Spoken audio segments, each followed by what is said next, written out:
Hello world, Irish here. Welcome back to my channel.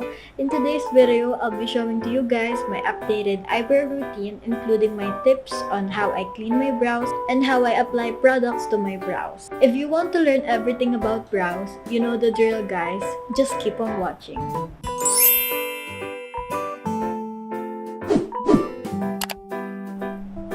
Zoom in ko kayo guys para mas makita nyo yung brows ko. As you can see, nagawa ko na yung makeup ko bukod sa eyebrows ko. And makikita nyo na kulang yung look na to without eyebrows. Me, personally, I believe that every girl should know how to do their eyebrows. Because eyebrows frame our face.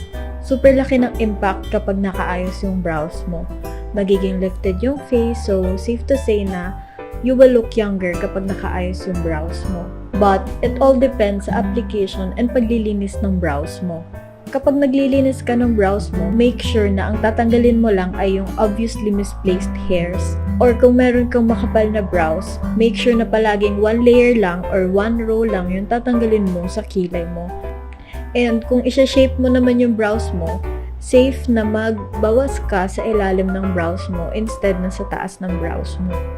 Una, tinitingnan ko muna yung difference ng dalawang kilay ko. Sine-check ko kung pantay ba sila or mas makapal yung isa. Start na tayo.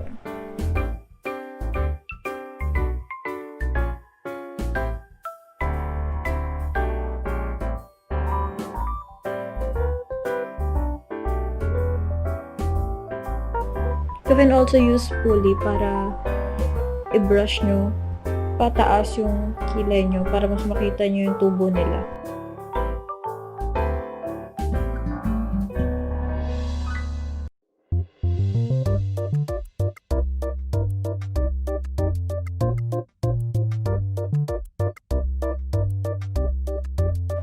Make sure na dahan-dahan lang kayo sa pag-aahit.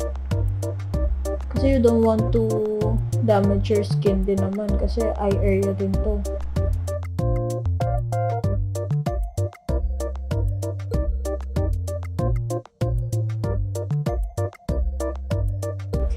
Yung brows ko pala guys ay slightly arched sa dulo. And if you're having the same as mine, magandang i-check mo kung nasa tamang place ba yung arch mo. To check yung symmetry, just put any straight object beside your nose, and then sa gilid ng iris mo, and up to sa brow bone mo. Dun perfect magbawas ng buho kasi nandun yung arch ng eyebrows mo. Pagdating naman sa inner part ng brows, you don't want your nose to look bigger kaya huwag mo masyadong paglayuin yung brows mo. Meaning, huwag mong bawasan ng sobra sa gitna. Para naman ma-check yung symmetry, kuha ulit kayo ng any straight object tapos ilagay nyo sa tip ng nose nyo. Take note, sa tip ng nose, not here, kasi magkakaiba tayo ng nostrils.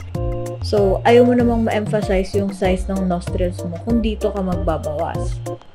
Kaya safe na dito yung gamitin natin para mas mapaliit yung itsura ng nose natin. The product that I'm currently obsessed using for my brows is this Anastasia Beverly Hills in the shade Chocolate.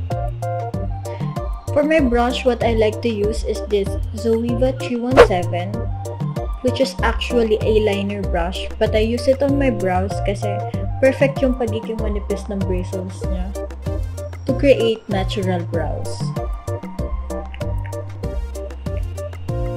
Kapag kukuha kayo ng pomade guys, huwag niyong parang ikukuskus yung brush dun sa product like this kasi super creamy ng pomade, especially this ABH1.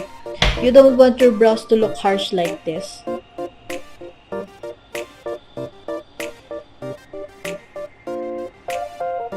Kaya what you should always do is gently tap the sides of the brush to your pomade to make sure na enough lang yung makukuha niyong product. To start, naglaline lang ako sa bottom part ng eyebrows ko.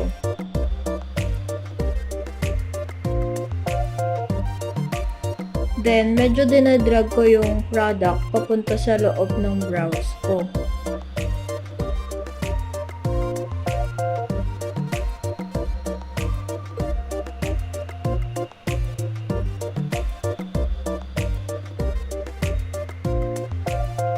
notice kung gaano ka-pigmented yung ABH, guys. Kasi isang line lang, di ba, yung ginawa ko.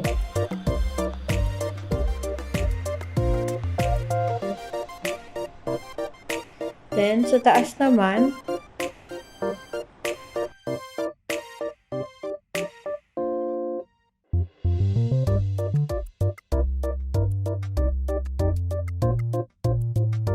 make sure guys na sinusundan nyo pala yung shape ng brows nyo para mas magmukha siyang natural. Pagdating naman sa inner part ng brows guys, dapat super light hand lang yung ginagamit.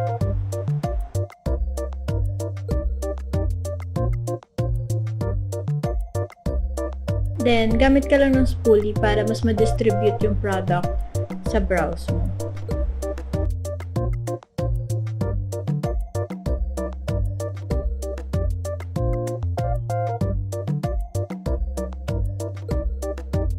Gawin ko lang sa kabila, guys.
Nakapag-apply na kasi ako ng base guys, pero ang magandang gawin after mo magkilay is mag-apply ka ng concealer dun sa surroundings or gilid ng brows mo para mas maging malinis siyang tingnan. Then after that, sineset ko lang siya using this L'Oreal Unbelievable Brow.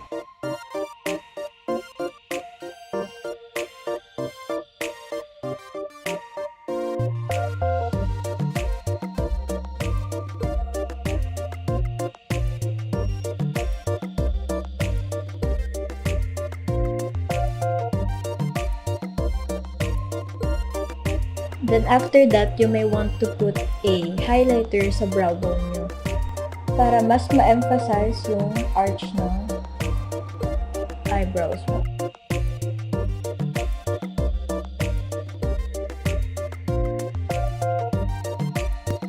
That's it you guys. I hope ma-achieve nyo yung perfect eyebrows nyo with this tutorial.